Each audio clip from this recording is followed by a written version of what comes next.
let's speak with Amanda Lai, Director, Macmillan Doolittle, and Sam Burns, Founder and Chief Strategist at Mill Street Research. Thank you both so much. For example, if they're out at restaurants, which is inflationary, in fact, we've seen that food at restaurants is still costly. Amanda, what were your thoughts on this retail sales print, or what the consumer's doing? Thanks, Nicole. Looking at retail sales from this past month, it remained virtually unchanged, demonstrating overall consumer strength and resilience, even amid all those inflationary pressures and economic headwinds.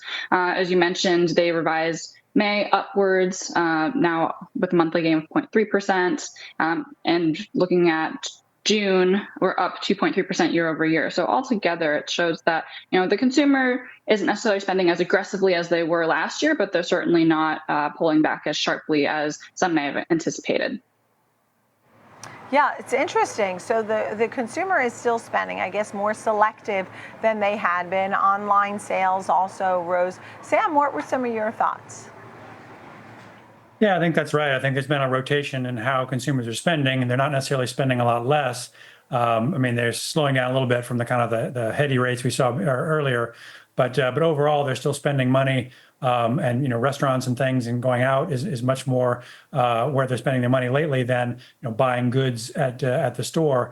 And so I think the fact that the growth rate of the retail sales ex autos and gas, kind of taking out some of the noise, was actually quite strong this month, and kind of makes up for a weaker month or two before that. I think the overall trend is still pretty good for retail sales, and that's only the part that's mostly goods that consumers are buying. The services part is not really included in that as much, and that's still pretty strong. So I think overall it's a pretty good picture, but nothing that would worry the Fed, which I think is kind of the key point at this point. And overall kind of shows that the economy is still rocking along pretty well overall. It looks like, and here's the point, I think you're right, it is looking well overall, because when you dive deeper, so many areas, online sales rose 1.9%, clothing and accessory store sales rose 0.9%, department stores 0.6%, building materials, garden supplies 1.4%. So is the Fed looking at this and still screaming inflation? Because if it weren't for gasoline and the auto dealerships experiencing this cyber attack, Amanda, maybe this print would have been a little different.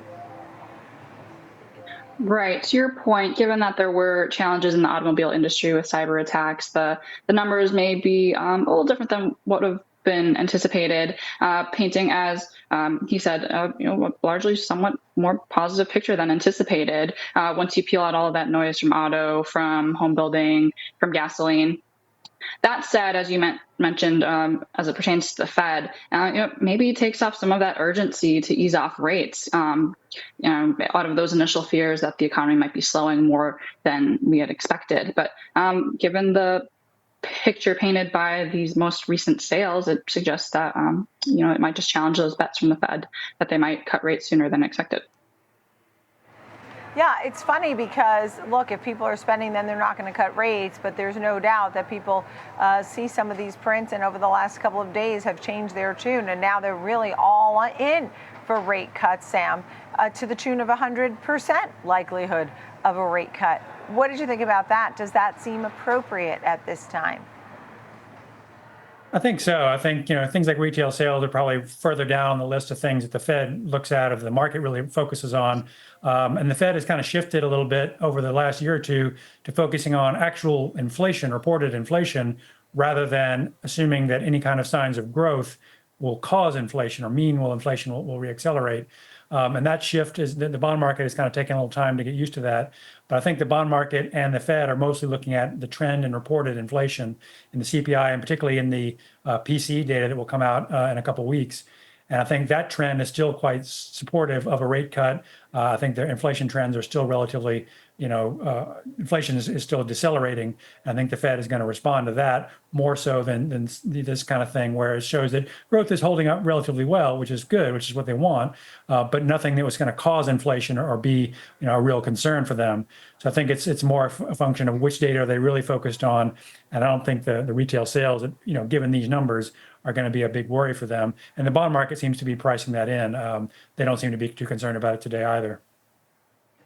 Great to see you both, Amanda and Sam. Thank you both. Amanda Lai of McMillan Doolittle and Sam Burns, Mill Street Research. Thank you.